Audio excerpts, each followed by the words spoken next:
बहुत समय पहले की बात है। प्राचीन काल में एक राज्य था जहां धर्म और अधर्म का संगम था। उस राज्य में राजा का राज्य संचालन तो न्याय और वैभव से होता था, किंतु उसकी प्रजा में पाप और अधर्म के बीज भी गहरे थे। लोग धीरे धीरे अपने कर्मों में लोभ, क्रोध और अहंकार से बसते जा रहे थे। वहां की भूमि पर दुख और विपत्ति का वास था। ऐसी परिस्थिति में धरती पर भगवान विष्णु ने अपने भक्तों की रक्षा और पापों के नाश हेतु अवतार लेने का निश्चय किया। उस समय वहां एक धर्मप्रिय और ज्ञानी ब्राह्मण रहते थे जिनका नाम विभीषण था। वो अपने परिवार के साथ जीवन यापन करते थे। उनके घर में पत्नी और 2 पुत्र थे। वह प्रत्येक एकादशी व्रत करते और भक्तिपूर्वक भगवान की स्तुति करते। उनका जीवन संयम और तपस्या में व्यतीत होता। विभीषण के घर के आसपास के लोग भी उनके धर्म और तपस्या को देखकर श्रद्धालु बनते, किंतु राजा और उसके दरबार में अन्य प्रजा के लोग वासना और लालच में डूबे हुए थे। एक दिन ब्राह्मण विभीषण अपने पुत्रों को शिक्षा दे रहे थे। उन्होंने कहा, संतान, जीवन में सच्चे धर्म और सत्य की खोज करना ही सबसे बड़ा फल है। संसार की सुंदरता और वैभव क्षणिक है, किंतु व्रत और पुण्य का फल शाश्वत है। उनके पुत्रों ने पिता की बात गंभीरता से सुनी। इसी समय राज्य में एक रोग और अकाल की सूचना आई। लोग भयभीत थे और राजा चिंतित। उन्होंने दरबार में विचार किया कि किस प्रकार प्रजा को इस संकट से बचाया जाए।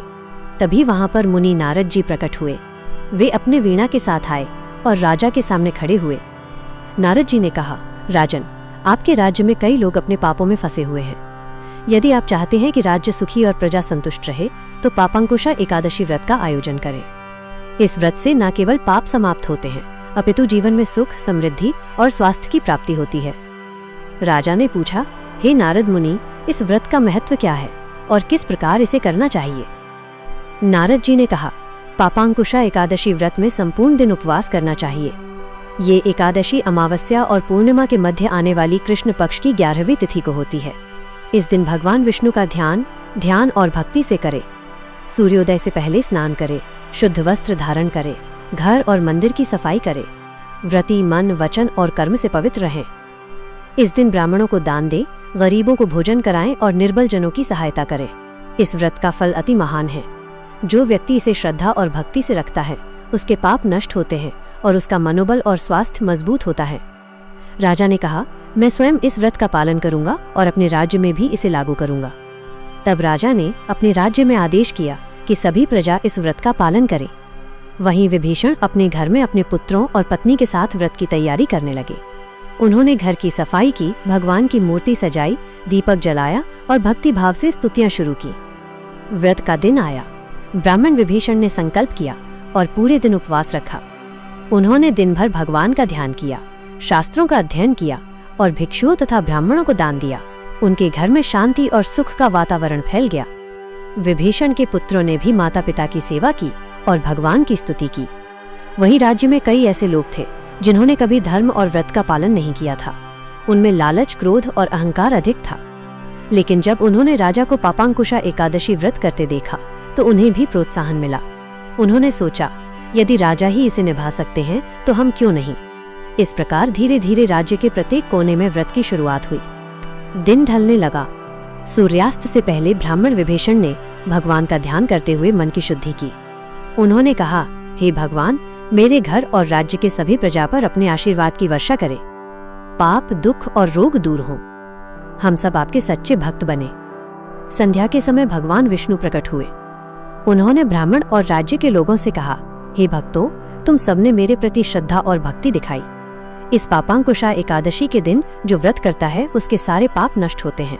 उसे मोक्ष और परम आनंद प्राप्त होता है। इस व्रत का पालन करने से मनुष्य का जीवन सुखमय, समृद्ध और स्वस्थ होता है। राज्य में सबने प्रसन्न होकर भगवान का ध्यान किया और अपने हृदय में शुद्धता का अनुभव किया। उस दिन से राजा और प्रजा ने व्रत का पालन नित्य किया। राज्य में सुख, समृद्धि और न्याय की स्थापना हुई। वृद्ध और बच्चों सभी का जीवन सुरक्षित और शांति से व्यतीत होने लगा।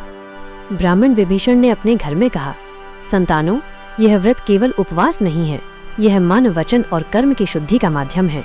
इसे श्रद्धा और भक्ति से करो, यही हमारे जीवन का सच्चा धर्म है। उस रात ब्राह्मण और राज्य के लोग सभी मिलकर भजन और कीर्तन करने लगे। हर घर में दीपक जलाए गए और भक्ति की महिमा गाई गई। इस प्रकार पापांकुशा एकादशी व्रत ने न केवल प्रजा को बल्कि राज्य को भी पाप और दुख से मुक्त कर दिया। इसके पश्चात जो भी व्यक्ति इस व्रत का पालन करता वो स्वास्थ्य, बुद्धि, धर्म और मोक्ष के पथ पर अग्रसर होता। यह कथा हर युग में सुनाई जाती है ताकि लोग अपने जीवन में धर्म, भक्ति और सत्य का पालन करें। इस पवित्र व्रत का फल इतना महान है कि इसे एक बार करने से भी संतान, सुख, धन, वैभव और मानसिक शांति प्राप्त होती है। जो व्यक्ति इस व्रत की कथा सुनता है और विश्वास पूर्वक पालन करता है वह भगवान विष्णु की कृपा से पापों से मुक्त होता है और जीवन में आनंद की प्राप्ति करता है। इस प्रकार पापांकुशा एकादशी की महिमा, व्रत का विधान और उसके फल की कथा सुनाने से जीवन में सुख और शांति बनी रहती है।